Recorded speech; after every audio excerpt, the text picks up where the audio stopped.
Jake Morrison stood in the center of the massive crystal chamber, his hands clasped behind his back. The walls around him sparkled like diamonds, reaching up so high he could barely see where they ended. Hundreds of alien beings sat in curved rows, their strange forms creating shadows that danced across the polished floor. He had been Earth's ambassador to the Galactic Council for 3 years. 3 years of trying to prove that humans belonged among the stars. 3 years of explaining why his people deserved a place in this grand civilization that spanned thousands of worlds. Today, it was all coming to an end. The Zephyrian Chancellor rose from his seat at the center of the chamber. His insect-like body stretched nearly 8 feet tall, with 4 arms that moved in perfect coordination. His compound eyes reflected the chamber's light as he looked down at Jake with something that might have been pity. "Ambassador Morrison." The Chancellor's voice buzzed through the translation device around Jake's neck. "We have reached our decision." Jake kept his face blank. Behind him, in the observation area, he could feel the eyes of his small human delegation. Dr. Kate Sullivan, Earth's top expert on alien biology, sat rigid in her chair. Commander Rick Palmer, head of humanity's tiny space defense force, had his jaw clenched so tight Jake could hear his teeth grinding from 20 feet away. The Galactic Council has reviewed the evidence presented over the past 6 months. The Chancellor continued. "We have examined humanity's record since first contact 7 years ago. We have studied your species' history, your wars, your methods of expansion across your home system." Other council members shifted in their seats.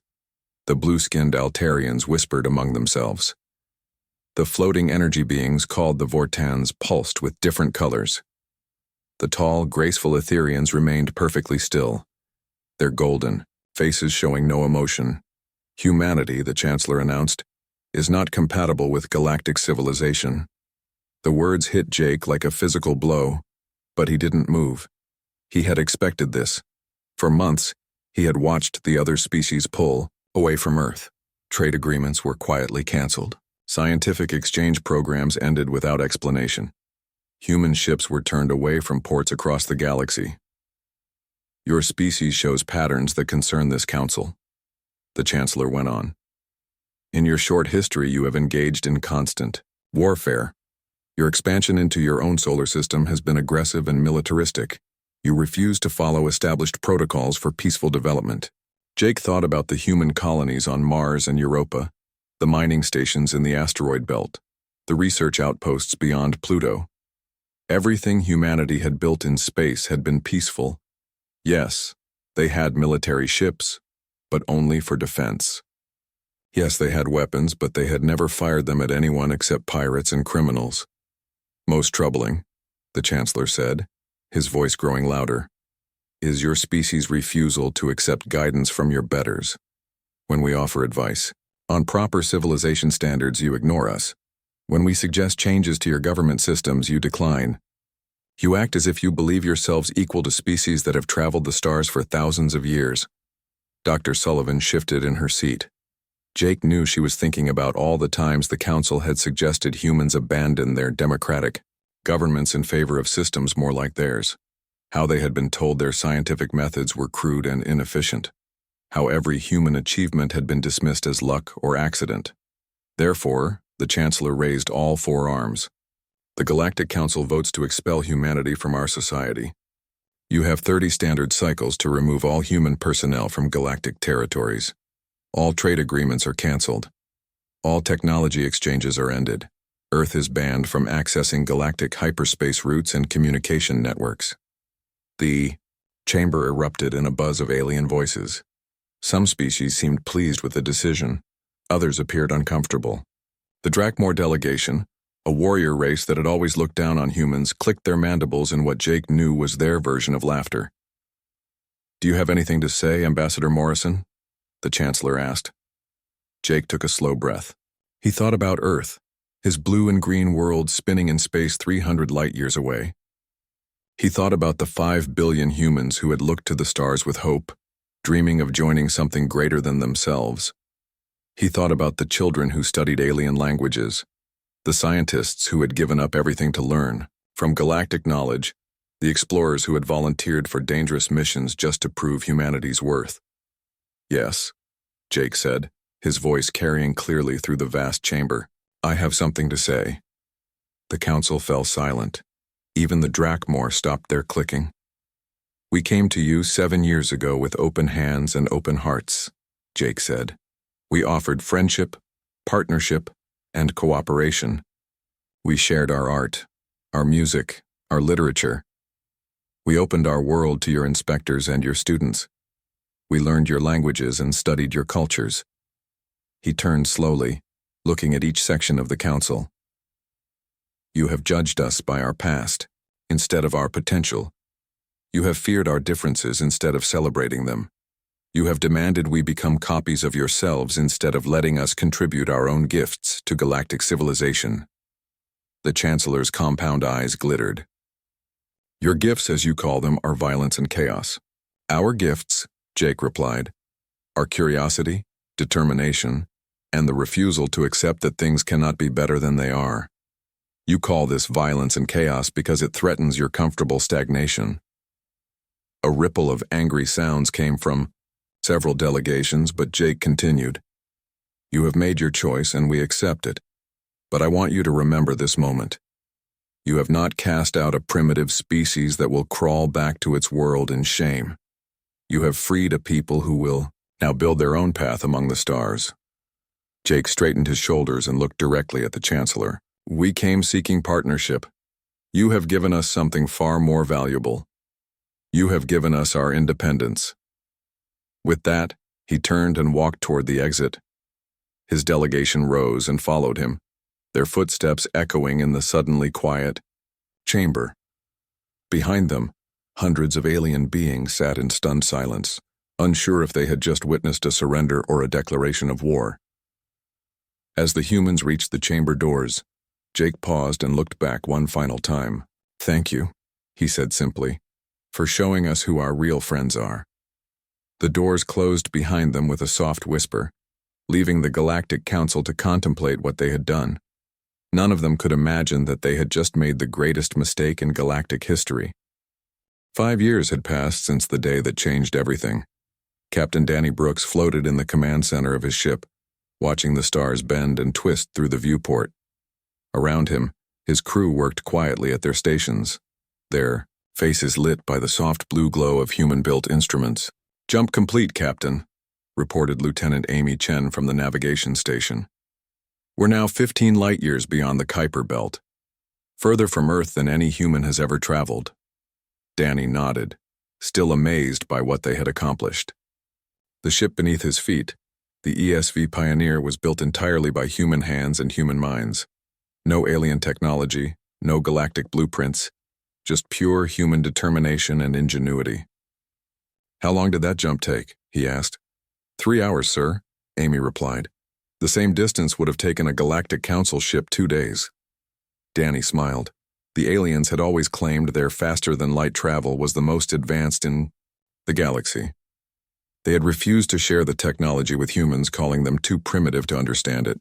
Now humanity had built something better using principles the aliens had never even considered. Dr. Alex Rivera had made the breakthrough 2 years ago. While the aliens used complex gravitational manipulation, Alex had found a way to fold space, using dark matter resonance. It was simpler, faster, and required less energy. When Alex first presented his theory, even human scientists had called it impossible. Sir, called out Ensign Mike Torres from the sensor station. I'm detecting something unusual ahead. It looks like a planetary system, but there's something strange about the third planet. Danny pushed himself over to Mike's station.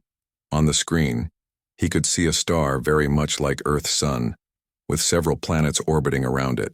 The third planet from the star glowed with a soft green light. What kind of strange? Danny asked. The atmosphere readings don't match any natural planetary development we know about, Mike explained. It's like someone built an atmosphere instead of letting it form naturally. Danny felt his heart race. Are you saying it's artificial? Either that, or we're looking at the most unlikely natural occurrence in the galaxy. Danny made a decision that would have been impossible 5 years ago. Back then, Humanity would have called the Galactic Council, asked permission, and waited for alien experts to examine the discovery. Now they were on their own. Set course for the planet, he ordered. Let's see what we can find. 3 days later, Danny stood on the surface of what his crew had named Hope. The green glow came from massive crystal formations that covered nearly a quarter of the planet's surface. The crystals seemed to regulate the atmosphere, keeping it perfectly balanced for life. Captain, Dr. Sarah Miller, the ship's geologist, jogged over to him with her scanner in hand.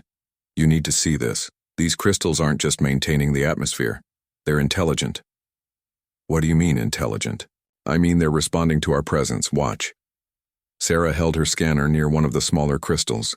The crystal pulsed with light, and the scanner beeped with a clear, rhythmic pattern.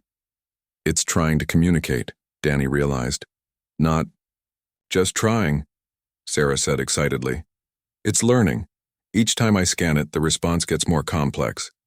It's figuring out our technology, just by observing it. Danny looked around at the crystal forest stretching to the horizon. If Sarah was right, they had found something incredible. An entire planet-sized intelligence, possibly older than any known civilization. Back on Earth, things were changing just as dramatically. Helen Carter stood on the observation deck of New Boston Station, watching the construction of humanity's first battle cruiser.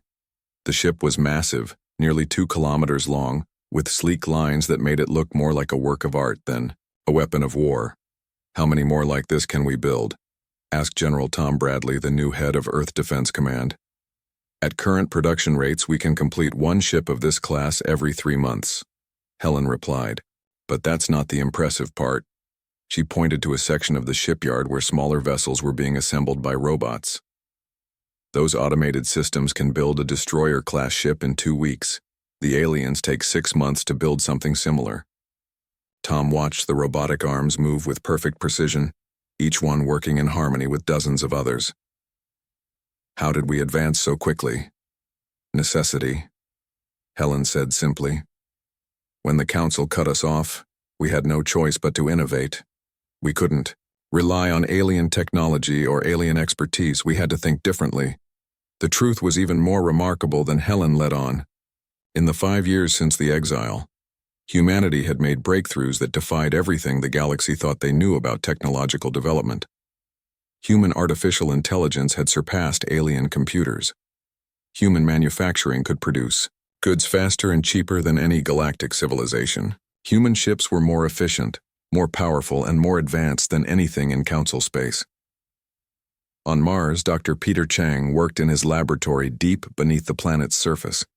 Around him, quantum computers hummed with activity, their processors connected directly to human neural interfaces. It was technology that had never been attempted before, considered too dangerous by every galactic species. But humans were different. Their brains could interface with quantum systems in ways alien minds could not. The result was processing power that dwarfed anything the galaxy had ever seen. Professor Chang, his assistant, Dr. Lisa Wong, called from across the lab. The latest calculations are complete. You're going to want to see this. Peter walked over to Lisa's workstation, where complex equations covered multiple screens. What did you find? It's about the galactic species, Lisa said, her voice filled with excitement. Their technology isn't advanced, it's stagnant. They all evolved along similar paths which created natural limits to their development. They've been stuck at the same technological level for thousands of years. Peter studied the data, his eyes widening as he understood the implications. But humans evolved differently. Exactly. Our neural patterns, our problem-solving methods, even our genetic diversity. We're not bound by the same limitations that trap the other species. That's why we've advanced so quickly. How quickly? Peter asked. Lisa smiled. At our current rate of development, we'll surpass every galactic civilization within 10 years. In 20 years, we'll be so far ahead, they won't even understand our technology. Meanwhile, on the colony world of Eden Prime, Governor Sam Watson watched the latest group of colonists step off the transport ship. Men, women, and children from Earth, all eager to start new lives among the stars. The planet around them was already transforming. its atmosphere becoming more Earth-like every day. "How's the terraforming project going?" asked Chief Engineer Maria Lopez as she joined Sam on the landing platform. "Ahead of schedule," Sam replied. "The atmospheric processors are working better than we hoped. We should have a breathable atmosphere in 18 months instead of 5 years." Maria nodded, but Sam could see concern in her eyes. "What's wrong?" "We're getting reports from other colonies," Maria said quietly. "Strange ships have been spotted near the Centauri system. They look like council vessels, but they're staying just outside our claimed territory." Sam felt a chill run down his spine. "They're watching us. It looks that way. The question is, what do they plan to do about it?" Light years away in the grand chambers of the Galactic Council, that very question was being debated. The Zephyrian Chancellor stood before an emergency session, his compound eyes reflecting the worry that filled the chamber. "The human expansion continues," he announced to the assembled delegates. "They now control 12 star systems and are building colonies faster than we thought possible." The Altarian delegate, her blue skin pale with concern, spoke up. "Our intelligence reports say their technology has advanced beyond our understanding. How is this possible?" "It should not be possible," the Chancellor replied. "No species has ever developed so quickly. Either our information is wrong, or we have made a terrible mistake." In the observation gallery, a small group of species that had not voted for humanity's expulsion watched the proceedings with interest. They remembered Jake Morrison's final words, and they wondered if the galaxy was about to discover what humanity was truly capable of when they stopped trying to fit in and started trying to excel. The Council had wanted humanity to go away quietly. Instead, they had created something unprecedented in galactic history, a species with nothing to lose and everything to prove. Soon, very soon, they would learn what that meant. Captain Amy Johnson was studying star charts when the proximity alarm started screaming. She looked up from her desk in the ESV Pioneers Command Center, her coffee mug forgotten as red lights flashed across every screen. "Captain to the bridge." Lieutenant Dave Martinez's voice crackled over the intercom. "We have company." Amy rushed to the command center where her crew was already at their stations. Through the main viewport, she could see 5 ships approaching in attack formation. Their designs were familiar, angular, dark hulls with energy weapons glowing along their sides. "Dramore Patrol," reported Ensign Kelly Ross from the sensor station. 5 heavy cruisers coming in fast." Amy felt her stomach tighten. The Dramore were one of the most aggressive species in the Galactic Council, known for shooting first and asking questions later. Her ship, the Pioneer, was alone in what was supposed to be empty space, 15 light years from the nearest human colony. "Are we in their territory?" Amy asked. "No, ma'am," Dave replied, checking his navigation display. "This system is unclaimed. We have every right to be here." "Try to tell them that," Amy muttered. She had been captain for 3 years, but she had never faced a situation like this. "Open a communication channel." The main screen flickered and the face of a Dramore commander appeared. His reptilian features were twisted in what Amy recognized as anger. Sharp teeth glinted in his wide mouth as he spoke. "Human vessel, you are in violation of Galactic Council regulations. You will surrender your ship immediately." Amy stepped forward, keeping her voice calm. "Commander, this is Captain Johnson of the Earth Survey Vessel Pioneer. We are in unclaimed space, conducting peaceful exploration. We have committed no violations." The Dramore commander's eyes narrowed. "Your entire species is a violation. You were expelled from civilized space. You have no right to travel beyond your primitive world." "The exile order only banned us from Council territories," Amy replied. "This system belongs to no one."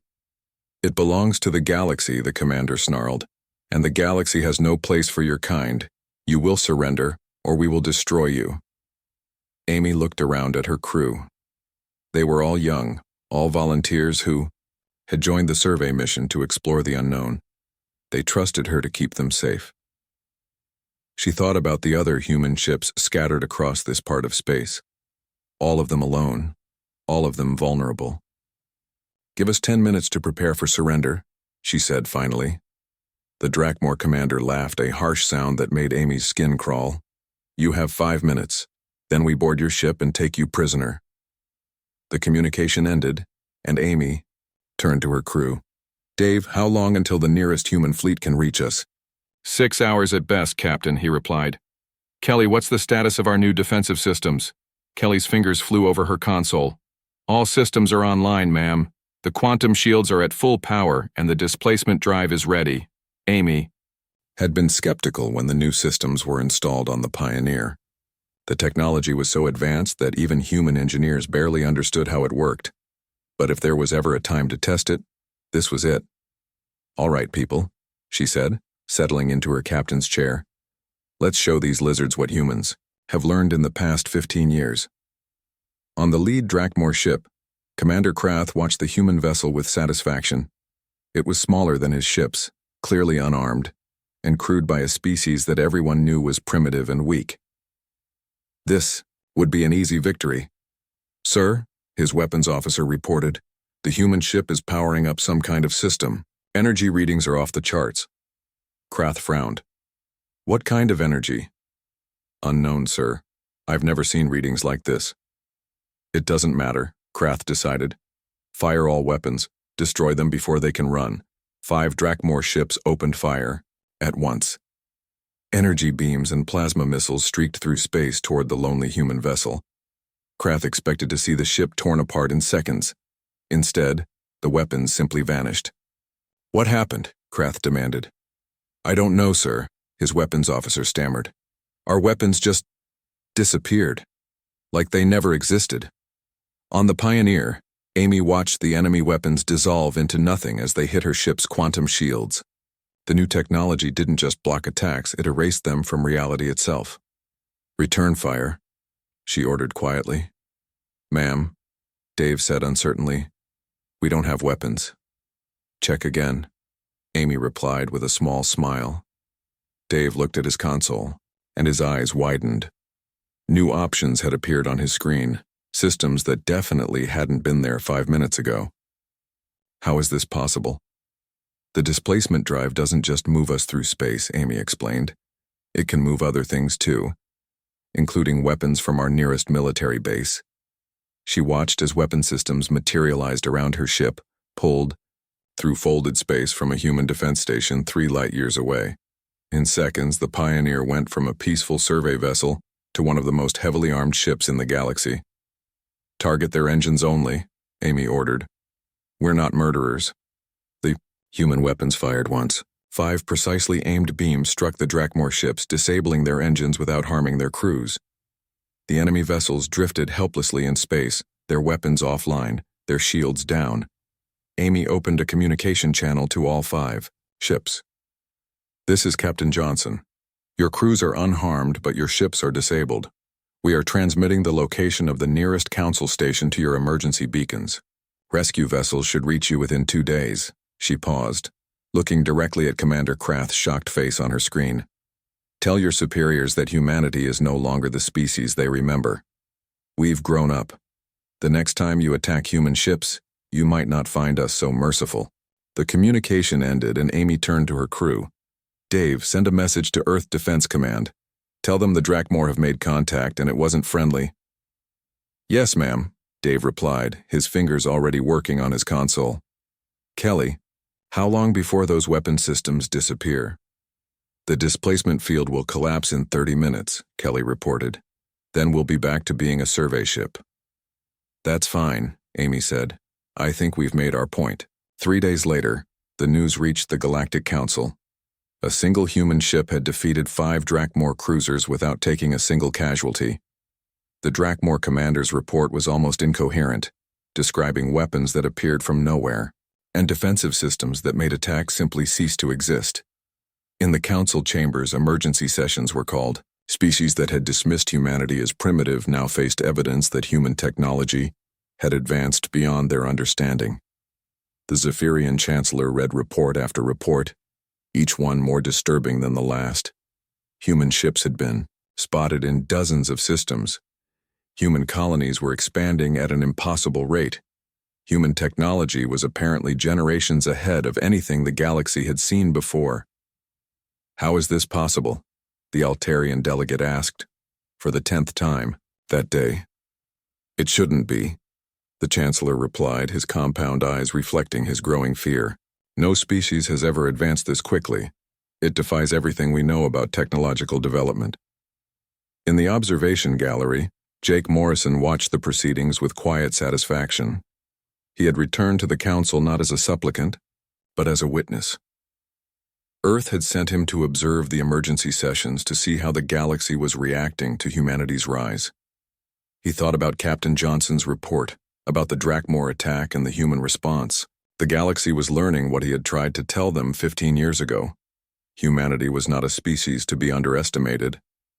Ambassador Morrison, the Chancellor called out, noticing him in the gallery. Perhaps you can explain what your species has become. Jake stood slowly, looking down at the assembled aliens who had once judged his people unworthy. We became, he said simply, what you forced us to become. We became ourselves. The council chamber fell silent as the implications of his words sank in. They had exiled humanity to make them go away. Instead, they had freed them to become something unprecedented in galactic history. The question now was not whether humanity would return to challenge the established order. The question was whether the galaxy was ready for what humanity had become.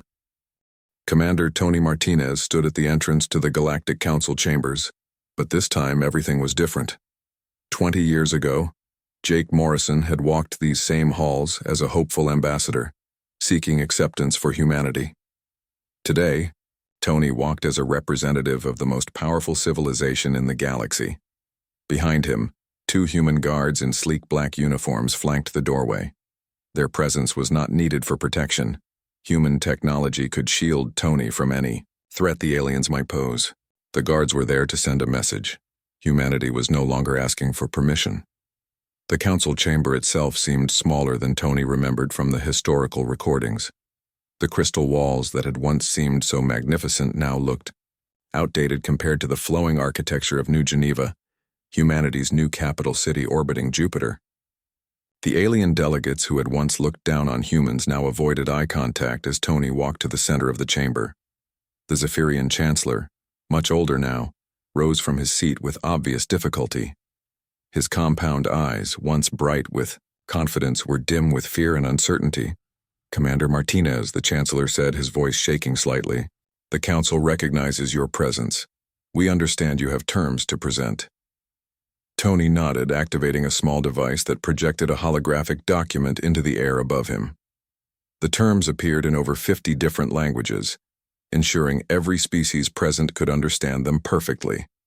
The Human Colonial Authority presents the following requirements, Tony began, his voice carrying clearly through the silent chamber. First, immediate recognition of human sovereignty over all claimed territories. Second, payment of reparations for the unprovoked attack on Research Station Alpha. Third, removal of all restrictions on human expansion into unclaimed space. Murmurs rippled through the chamber. The Altarian delegate, her blue skin pale with worry, stood up. Commander, surely these terms are extreme. Perhaps we could negotiate. These are not negotiations, Tony interrupted politely but firmly. These are the minimum requirements for peaceful coexistence. You have 7 standard days to respond. The Dramore representative, a younger warrior than the one who had faced Captain Johnson, clicked his mandibles aggressively. And if we refuse? Tony smiled, but there was no warmth in it.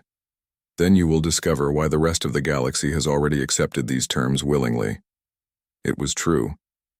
In the past month, 17 different species had approached humanity directly, bypassing the Council entirely. They offered trade agreements, scientific exchanges, and mutual defense pacts. The galaxy was reshaping itself around human power, and the old Council was becoming irrelevant. But not everyone was willing to accept the new reality. 3 days after Tony's presentation, the Dramore hegemony launched what they called a preemptive defensive action against the human colony world of Eden's Gate. General Patricia Moore was in the middle of her morning briefing when the alarms sounded across Eden's Gate Command Center. She looked up from her reports as her aide, Colonel Bill Stevens, rushed into the room. "General, we have incoming hostiles," Bill reported breathlessly. "Dramore fleet, Massive formation. Our sensors count over 2,000 ships. Patricia felt her blood turn cold. Eden's Gate was home to nearly 50 million colonists, including her own daughter and grandchildren. The planet's defenses were strong, but against 2,000 enemy ships, even human technology might not be enough. "How long until they reach us?" she asked, already moving toward the command center. 18 minutes, Bill replied. Patricia activated the planetary defense grid as she walked. Around Eden's Gate, hidden weapon platforms came online, their power, signatures masked by the planet's magnetic field. In orbit, 3 human defense stations began charging their primary weapons, but Patricia knew it wouldn't be enough. The Dramore had brought their entire military fleet to this attack. They intended to prove that humanity could be defeated, that human power was an illusion. "General," her communications officer called out. "Incoming message from the Dramore fleet commander." The main screen flickered, showing the scarred face of Warlord Krex, supreme commander of the Dramore military. His reptilian features were twisted with hatred as he spoke. "Human colonists, you have one chance to evacuate your world. You have 10 minutes before we begin bombardment. Your species has grown too dangerous to be allowed to spread further." Patricia stepped forward, her weathered face calm despite the situation. "Warlord Krex, this is General Moore. Eden's Gate is a peaceful colony with no military targets. Attack us and you commit genocide." Krex laughed, a sound like grinding stone. "Your entire species is a military target. 10 minutes, General. Use them wisely." The communication ended, leaving Patricia staring at a screen full of enemy ships. Around her, the command center buzzed with activity as her staff prepared for the impossible, defending against odds of nearly 1,000 to 1. "Ma'am," her tactical officer, Major Lisa Park, looked up from her console with confusion. "I'm reading something strange. There's a new contact approaching from outside the system." "Dramore reinforcements?" Patricia asked grimly. "No, ma'am. It's a single ship. Human design, but like nothing in our database." On her screen, Patricia watched as a sleek vessel appeared at the edge of the Eden's Gate system. It was beautiful in a way that took her breath away. Smooth lines that seemed to flow like liquid metal, powered by energy sources that made her instruments go crazy. "This is Captain Ben Foster of the HSV Retribution." A calm voice came over the communication channel. "General Moore, please stand down your planetary defenses. We'll handle this." Patricia stared at the single ship facing down 2,000 enemy vessels. "Captain, you're outnumbered 2,000 to 1. This is suicide." "General," Ben's voice carried a hint of amusement. "You're thinking like the old humanity. We've learned a few new tricks. What happened next would be remembered as the Battle of Eden's Gate, though historians would argue it was less a battle than a demonstration. The single human ship didn't fire conventional weapons. Instead, it did something that defied everything. The galaxy thought they knew about physics. The Dramore fleet simply stopped. 2,000 warships moving at full speed toward the planet came to a complete halt in space. Their engines continued running, their weapons remained charged, but they couldn't move forward, backward, or turn. They hung in space like insects trapped in invisible amber. "What did you do to our ships?" Warlord Krex demanded over the communication channel, his voice filled with panic. "We removed your ability to cause harm," Ben replied calmly. "Your vessels are caught in a localized time distortion field. You can see and hear everything around you, but you cannot move or fire weapons." Patricia watched in amazement as the Retribution moved among the helpless Dramore fleet like a shark among minnows. Repair drones emerged from the human ship, attaching themselves to the enemy vessels. "We're installing translation devices and educational programs on your ships," Ben explained. "When we release you, you'll have complete records of human technological development over the past 20 years. Study them, learn from them, understand what your leaders have awakened." "You cannot do this," Krex shouted. "This is an act of war." "No." Ben's voice turned cold. "War is what you brought to this peaceful world. This is mercy. Next time we might not be so generous." The time field collapsed, and suddenly the Dramore fleet could move again. But instead of renewing their attack, Ship after ship turned and fled toward the edge of the system. They had seen enough. As the last enemy vessel disappeared into hyperspace, Patricia opened a channel to the Retribution. "Captain Foster, what ship are you commanding? I've never seen anything like it." "The Retribution is one of our new temporal class vessels," Ben replied. "We've learned to manipulate time itself, General. The Dramore came here expecting to face the humanity they remembered. Instead, they met the humanity we've become." News of the battle spread across the galaxy within hours. A single human ship had defeated the largest military fleet in Council space without firing a shot, without taking a life, without even damaging an enemy vessel. It was a demonstration of power so complete, so overwhelming, that it changed everything. Within days, every major species was requesting meetings with human representatives. The Galactic Council, faced with the complete collapse of their authority, formally accepted Tony Martinez's terms without modification. The age of human dominance had begun, not through conquest or destruction, but through the simple demonstration that humanity had evolved beyond the need for such primitive methods. They had become something the galaxy had never seen before, a species so advanced that their mercy was more terrifying than any weapon. Captain John Miller stood on the bridge of the ESV Horizon, watching the swirling colors of the Andromeda Galaxy fill the main viewport. Behind him, his crew worked quietly at their stations, monitoring systems that would have seemed like magic to humans just a generation ago. "Distance to target system?" John asked his navigation officer. 2 million light-years enclosing, Captain," Lieutenant Sarah Walsh replied. "We should reach the Kepler 442 system in 6 hours. John nodded, still amazed that they were having this conversation at all. The Horizon was humanity's first intergalactic exploration vessel, capable of traveling between galaxies in a matter of days. 25 years ago, such a journey would have taken the most advanced Council ship thousands of years. "Sir," called out Ensign Mark Taylor from the communication station, "we're receiving a transmission from Earth. It's marked as urgent." "Put it through," John ordered. The face of Director Linda Carter appeared on the screen.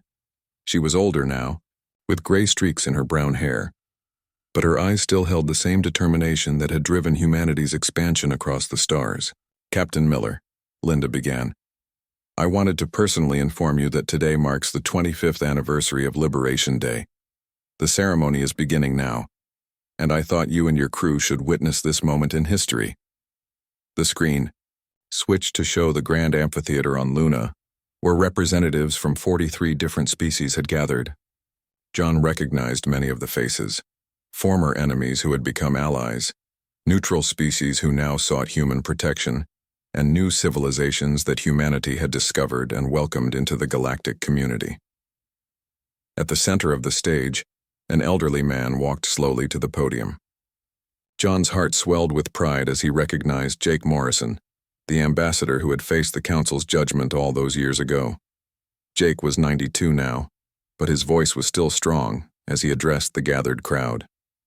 25 years ago, Jake began, the Galactic Council told humanity that we were not worthy of civilization.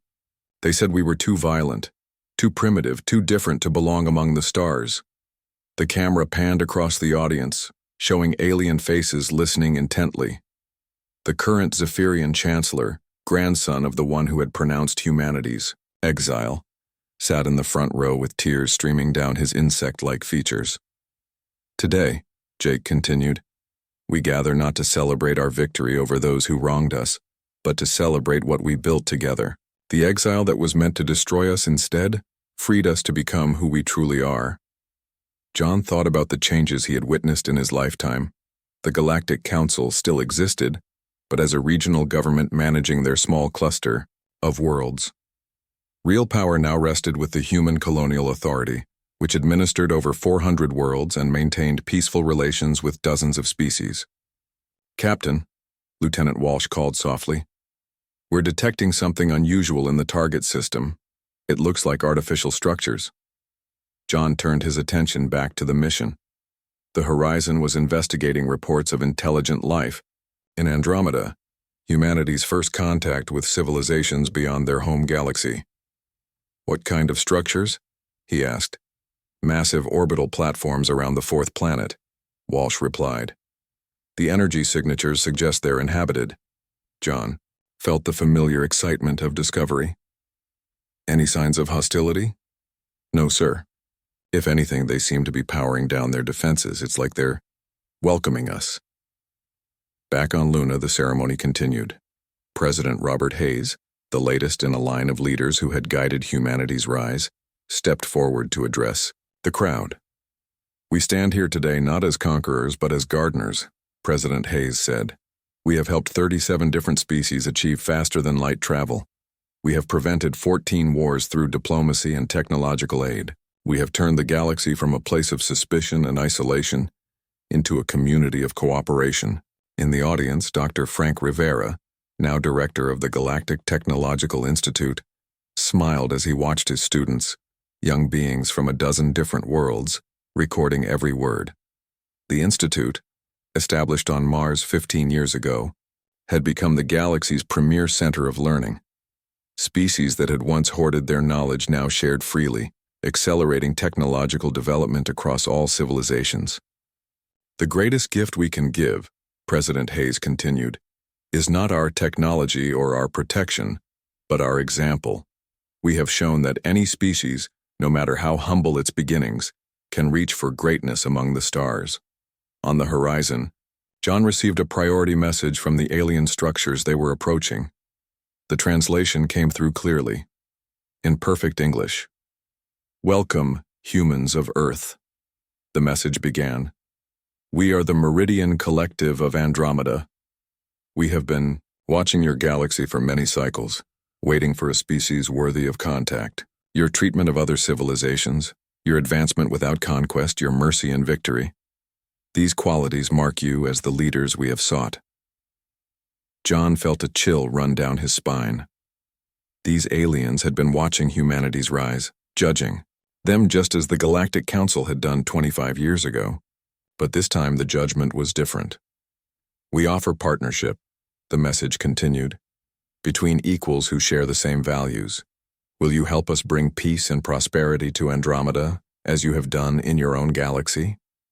On Luna, Jake Morrison was concluding his speech. The Council asked us to prove we belonged in galactic civilization. Instead, we built something better. We created a civilization that belongs to everyone. The crowd erupted in applause, not just from humans but from every species present. The young Zephyrian Chancellor stepped forward, speaking in heavily accented English. Ambassador Morrison, he said, his voice carrying across the amphitheater. On behalf of the Galactic Council, I formally apologize for our ancestors' blindness. We failed to see humanity's true nature. We thought strength meant the ability to destroy. You showed us that true strength is the wisdom to protect and nurture. Jake smiled, his old eyes twinkling. Chancellor, your apology is accepted. But, more importantly, your people are welcome. They always were. On the horizon, John made the decision that would shape humanity's next chapter. Send a response to the Meridian Collective, he ordered. Tell them we accept their offer of partnership. As the message was transmitted across the void between galaxies, John thought about the journey that had brought them here. Humanity had been cast out for being too different, too aggressive, too primitive. In response, they had become something unprecedented in galactic history, a species that grew stronger through adversity, wiser through rejection, and more compassionate through suffering. The ceremony on Luna was ending, but John could see through the viewports of the amphitheater that similar celebrations were taking place across human space.